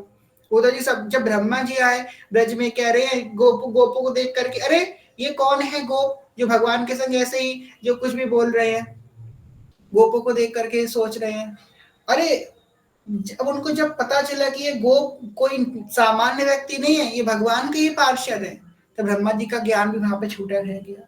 व्रतधारियों के व्रत छूट गए, जो बड़े बड़े व्रतधारी थे, जैसे कि बड़े ऋषि महात्मा थे जो अनंत समय से तपस्या में लीन थे, तपस्या कर रहे थे बहुत समय से, उनकी तपस्या छूट गई। जब श्री कृष्ण उनके सामने आए तो उनका सब कुछ छूट गया। तो हमारे ठाकुर जी जो है ना, ये मर्यादा पुरुषोत्तम नहीं है, हमारे ठाकुर तो लीला पुरुषोत्तम है, जो लीला के महत्व रखते हैं। हमारे तो लीला पुरुषोत्तम ठाकुर है। अब कर्म कांड और ज्ञान और व्रत इसकी महिमा वही समझ सकता है, इसने एक करी है। हम आपको बोल तो सकते हैं सबने छोड़ दिया, पर जितने यहाँ पे बैठे हैं उसमें से मेरे ख्याल से कुछ ही ऐसे लोग होंगे जिन्होंने कभी कर्म कांड और ज्ञान और व्रत का पालन किया है, जिन्होंने इसको निष्ठा से पालन किया है, कर्म कांड का पालन किया। आपको बताएं, हम हमसे ज्यादा कर्म कांडी मेरे ख्याल से यहाँ पे कोई व्यक्ति नहीं होगा।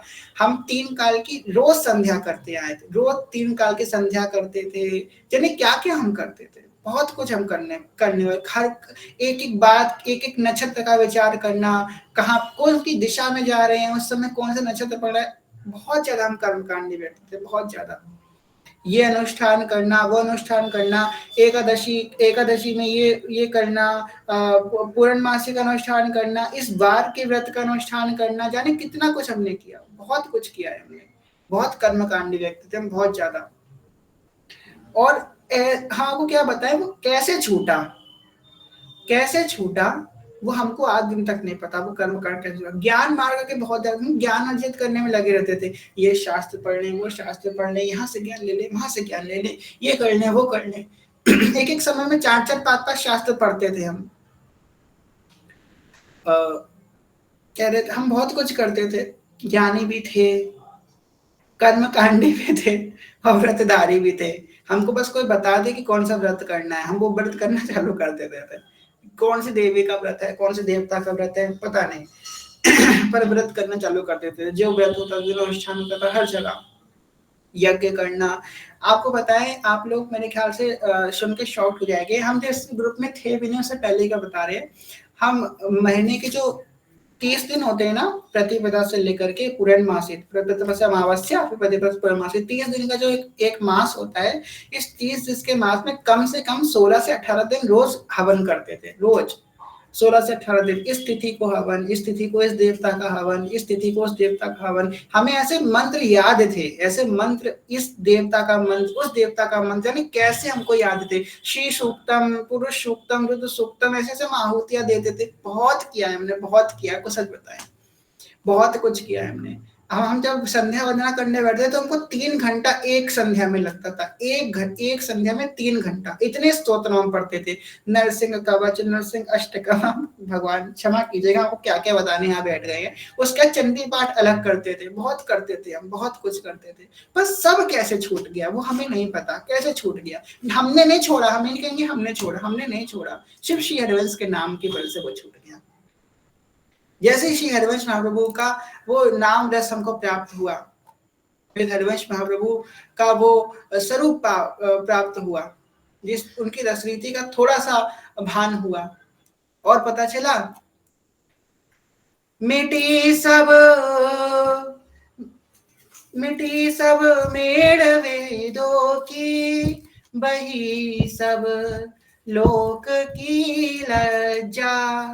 मिटी सब मेड़ वेदों की, बही सब लोक की लज्जा।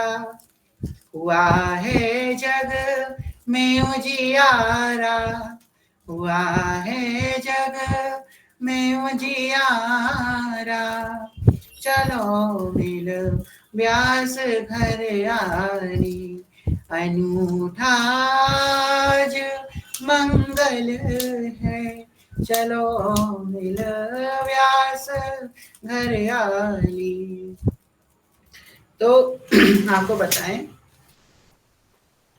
इस श्लोक से हम पूर्णतः एग्री होते हैं। हम लोग कभी कभी पढ़ते हैं ना कि ये धर्म कर्म कुल कर्म बहुत ज्यादा थे हमारे अंदर, जिन्होंने तो शुरुआत में बात करी है बहुत समय पहले। जैसे कि हमारे ग्रुप में कुछ लोग हैं जो बहुत समय से हमसे जुड़े हुए हैं। मनोज जी सबसे बेस्ट, मनोज जी का एग्जांपल लेंगे। मनोज जी बहुत समय से जुड़े हुए हैं, तो मनोज जी ने वो देखा है परिवर्तन कैसा हुआ है। संस्कृति जी यहाँ बैठी है, संस्कृति जी बहुत समय से जुड़ी हुई हैं, इनिशियल से जुड़ी हुई हैं, तो इन्होंने देखा है कैसे परिवर्तन हुआ, कैसे हम एकदम कट्टर थे। हम पता शास्त्रार्थ करने के लिए एकदम रेडी रहते थे। हम अपनी गुणगान नहीं कर रहे हैं, आपको बताएं, जाने कितने ऐसे शंकराचार्य संप्रदाय के ऐसे लोग थे जो शंकराचार्य कहते हैं इतना ज्ञान होता है उनको। हमने कभी कोई वीडियो नहीं डाली ना स्टोरी डाली, पर शंकराचार्य संप्रदाय के ऐसे कितने लोग हैं जो जिनके हमने शास्त्रार्थ किया और श्री जी कृपा से हम जीते भी उसमें शास्त्रार्थ। हमने बहुत कुछ किया है, हम आपको क्या बताएं। हम इतने कर्मकांडी व्यक्ति थे, हमसे ज्यादा कर्मकांडी यहाँ कोई नहीं बैठा होगा, बहुत कर्मकांडी व्यक्ति थे। सब छूट गया। सब वैष्णवों से भी शास्त्रार्थ हुआ, शैवों से भी हुआ, शाक्त संप्रदाय के लोग उनसे भी शास्त्रार्थ हुआ। यानी किन किन तो शास्त्रार्थ हमने किया है, ये शास्त्र का प्रमाण, वो शास्त्र का प्रमाण, यानी क्या क्या किया है हमने, बहुत कुछ किया है। बहुत, जहां पता चलता था कि ये बोलने जा रहा है वहां पे चले जाते थे। हर जगह अपने प्रमाण प्रस्तुत करना, धर्म की आवाज उठाना। अब तो हमने सब खत्म कर दिया, आपको क्या बताएं। कोई कहे ना कि आपने ये वीडियो तो आपको बताएं कुछ भी, हमसे लोगों ने कही कि बहुत अच्छी वीडियो बनी है, कुछ नहीं थी ये वीडियो। कुछ भी नहीं थी ये वीडियो, ये तो बस हमने तो कोई स्क्रिप्ट भी नहीं लिखी थी, बस हमने कैमरा ऑन किया और बोलना चालू कर दिया तो बन गई।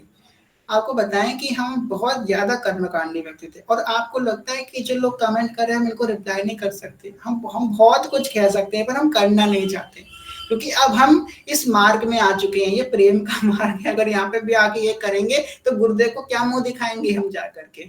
इसलिए भाई हम ऐसा कार्य नहीं कर सकते।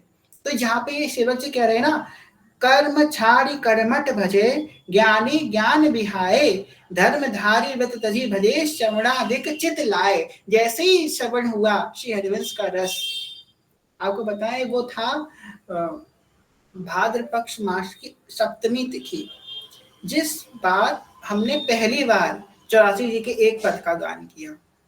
आपको बताएं हम उस समय बहुत कई शास्त्रों का आपको बताएं हमने तो तंत्र शास्त्र का भी अध्ययन किया रखा है। तंत्र शास्त्र होते हैं ना, उनका भी अध्ययन हमने कर रखा है। हमने क्या कुछ नहीं किया, आपको क्या क्या बताएं।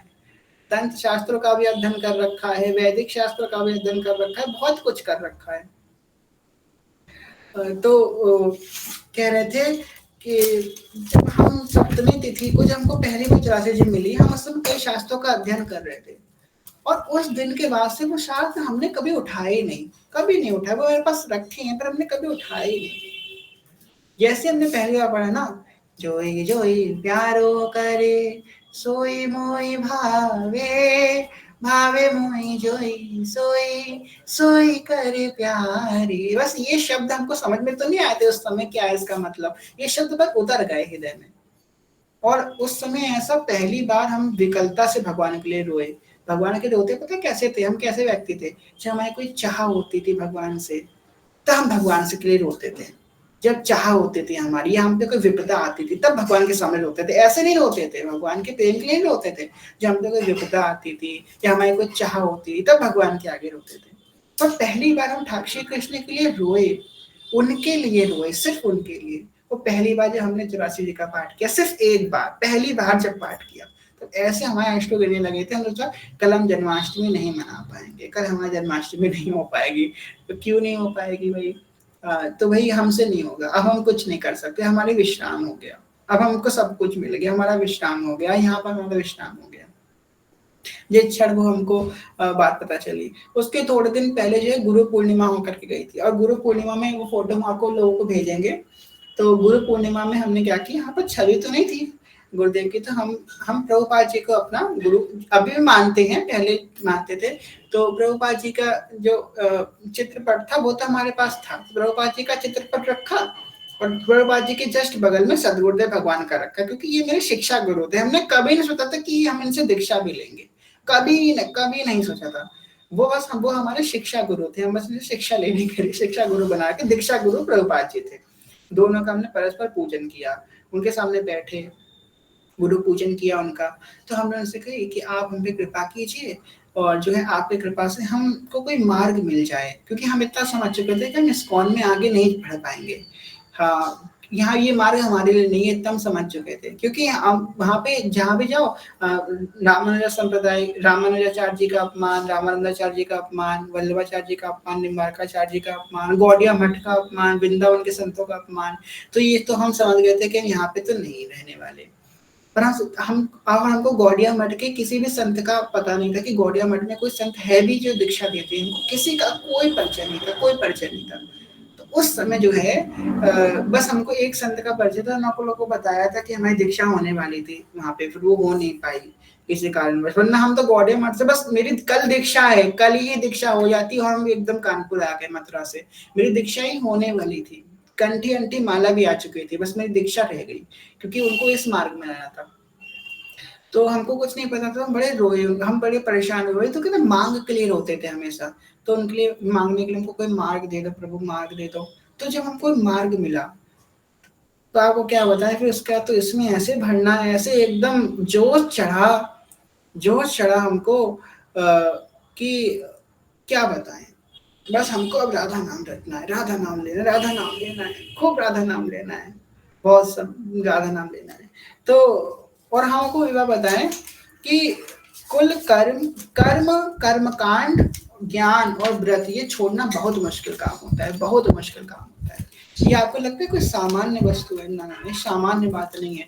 हम ऐसे एक नहीं, हजार नहीं, लाखों लोगों को जानते हैं, लाखों लोगों को जो भक्ति, जो प्रेम मार्ग में आ चुके हैं, फिर भी वो कर्म कांड में लगे हैं, फिर भी उनके वो निकुंज की उपासक है, फिर भी कर्म कांड में लगे हुए हैं, वो फिर भी ज्ञान अर्जित करने में लगे हुए हैं, फिर भी वो व्रत आदि अनुष्ठानों में लगे हुए हैं। बहुत हैं ऐसे, बहुत निरे हैं, पर हमारा क्यों छोटा?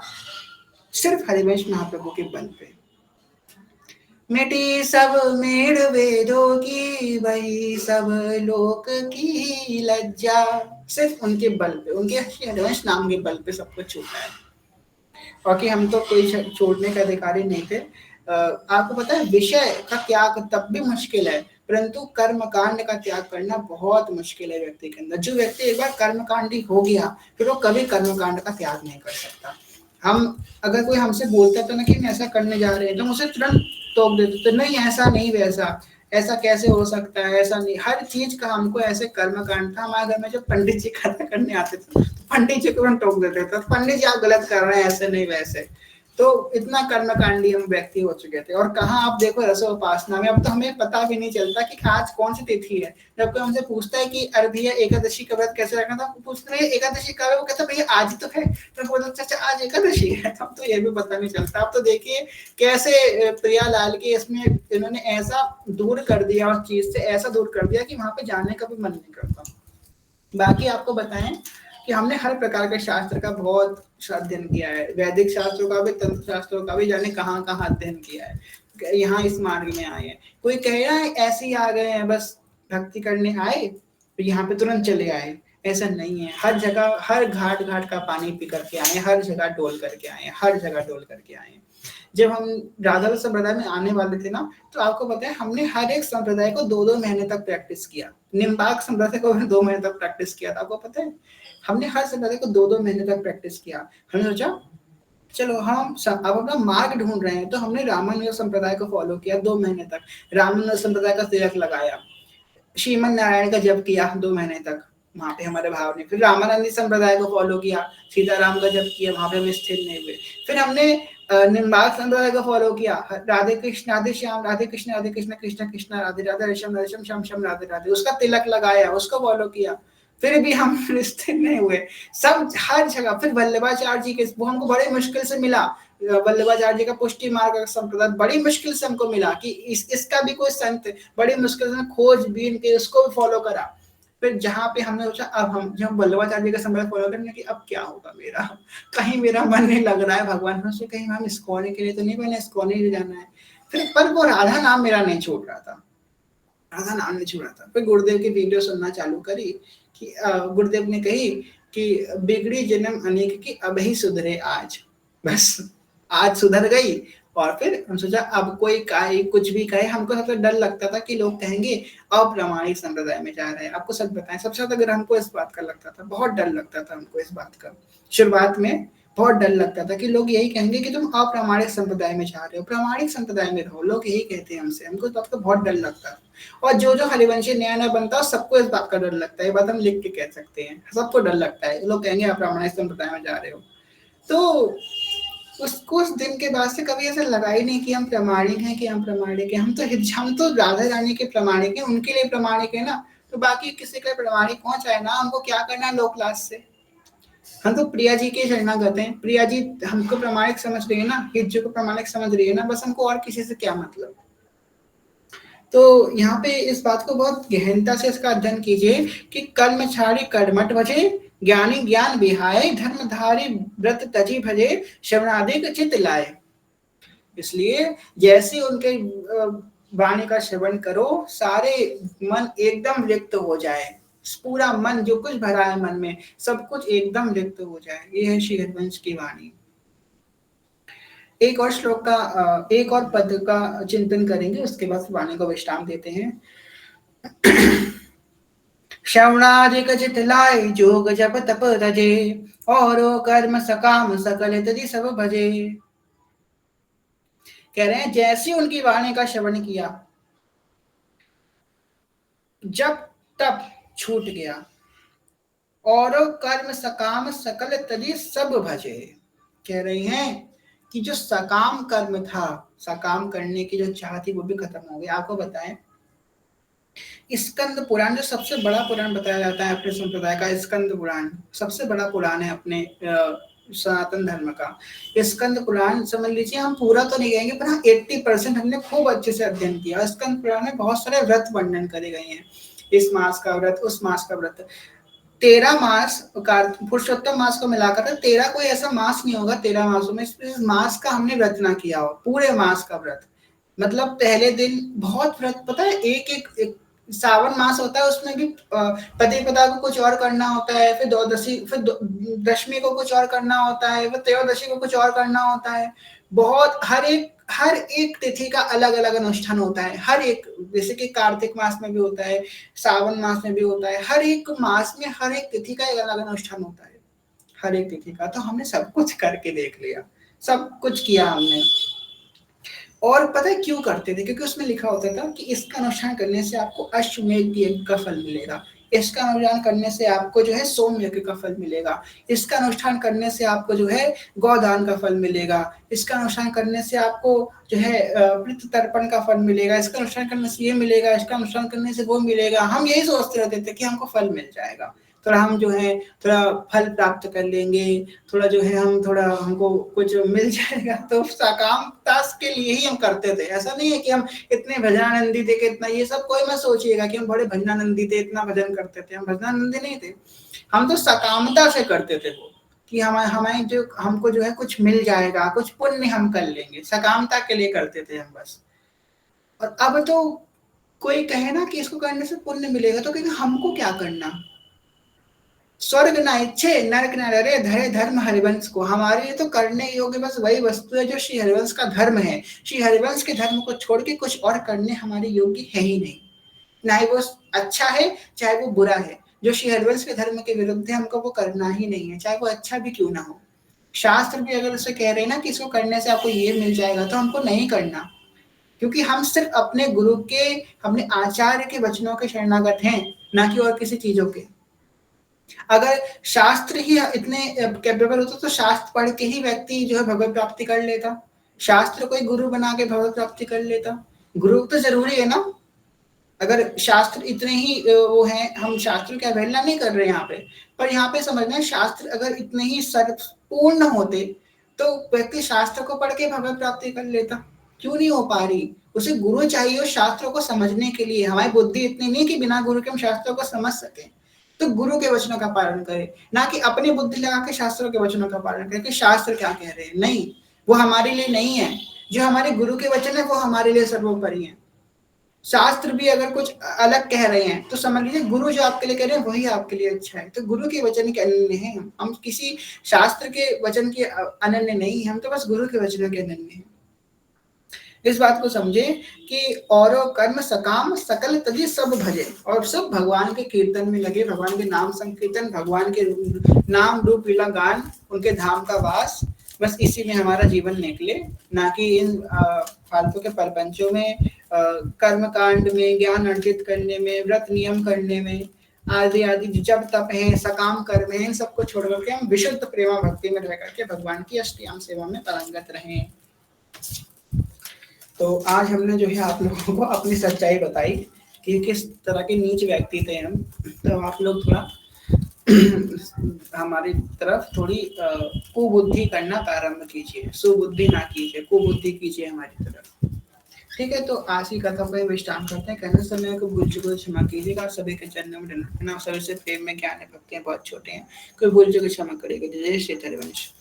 जय जय श्री नवनिवृत्त निकुंज विराजी शेतनागा वल्लभ लाल की जय। महाप्रभु श्री हरिवंश चंद्र जू महाराज की जय। श्री सेवक जू महाराज की जय। समस्त सहचरी वृंद की जय। श्री वृंदावन धाम की जय। श्री यमुना रस रानी की जय। समस्त संत हरिभक्तन की जय। श्री सदगुरुदेव भगवान की जय। श्री राधा गुरुदेव भगवान की जय। जय जय श्री राधे श्याम। जय जय श्री राधे श्याम। जय जय श्री राधे श्याम। जय जय श्री हरिवंश लिख दीजिए। श्री हरिवंश शरण शरण, श्री हरिवंश शरण शरण, श्री हरिवंश शरण शरण। जय जय श्री हरिवंश। तो और मेरे ख्याल से कल और कथा होगी, परसों से हमारा भाव प्रारंभ होगा। दीजो वृंदावन वास, निरंकुश राधा वल्लभ लाल को। यह जोरी मेरे जीवन प्राण, निरंकुश राधा वल्लभ लाल को, लड़े ती लाल को। इस भाव पे हम गहन चर्चा कल से करेंगे, और सॉरी परसों से करेंगे। बहुत भावुक चर्चा होने वाली है, बहुत भावुक। तो तैयार रहिए, अपने आप को हरिवंश नाम का इतना रस कीजिए। देखो, अपना पात्र बढ़ाओ। सब आपसे कहेंगे कि अपना पात्र बढ़ाओ। बहुत पते की बात कह रहे हैं। अगर आपकी कटोरी अभी छोटी है ना, उस कटोरी को और बड़ा करो, कटोरा करो, भगोना करो, परात करो, उसे अपने पात्र को बढ़ाओ। जितना पात्र बड़ा होगा उतना ही उसके अंदर प्रेम आ पाएगा। अगर आपका हृदय छोटा सा है ना, संकुचित सा है, तो आपका जितना इसमें जगह है उतना ही प्रेम उसके अंदर आ पाएगा। जितना आपका बड़ा पात्र होगा उतना आपके अंदर प्रेम और उसके अंदर आएगा। इसलिए अपने पात्र को बढ़ाओ। पात्र कैसे बढ़ेगा? श्री हरिवंश नाम का जप और श्री हरिवंश नाम का चिंतन, इससे आपका पात्र बड़ा होगा। तो एक दिन का समय है वैसे तो, अब आप लोग जितना नाम श्री हरिवंश नाम का जप कर सकते हो, जितना श्री हरिवंश नाम का चिंतन कर सकते हो, उतना करो। अपने पात्र को बढ़ाओ। जितने बैठे हो सब अपने पात्र को बढ़ाओ। सखी श्री हरिवंश महाप्रभु की कथा और उनका पूरा चरित्र कब कहेंगे? बहुत जल्दी कहेंगे सखी जो, मंगल गान के बाद मेरे ख्याल से कहेंगे, क्योंकि ऐसी जो की प्रेरणा भी हो रही है, कथा में कही थी। ठीक है, तो अपने पात्र को आप बढ़ाइए। पात्र को बढ़ाएंगे तो उतना ही प्रेम आपके अंदर आएगा। इसलिए हरिवंश नाम का जप और श्री हरिवंश नाम का चिंतन बड़ा महत्व है, बड़ा महत्वपूर्ण है आपके लिए। कल की कथा और होगी, फिर आएगा तो मंगल गान पर मंगल गान को विश्राम कर देंगे। मंगल गान नहीं करेंगे अभी, ऐसे कैसे कर लेंगे मंगल गान, है ना? अभी नहीं कराएंगे, मंगल गान बाद में होगा। पहले हमारे वृंदावन धाम की चर्चा होगी सुंदर सी। तो कथा को विश्राम करते हैं। किसी का कोई प्रश्न हो तो पूछ सकते हैं, वरना फिर जो है हम लोग जो है दामोदर अष्टकम पढ़ना प्रारंभ करेंगे। भगवत गीता की कथा कब से होगी पता नहीं कब से होगी, वो कैंसिल हो गई अभी तो। खैर, अब असीमित काल के लिए विश्राम पे है, पता नहीं वो सीमित काल कब आएगा। अभी तो विश्राम पे भगवत गीता की कथा। दामोदर अष्टकम भेज देंगे, ठीक है। एक मिनट रुकिए, हम दामोदर अष्टकम निकाल लें।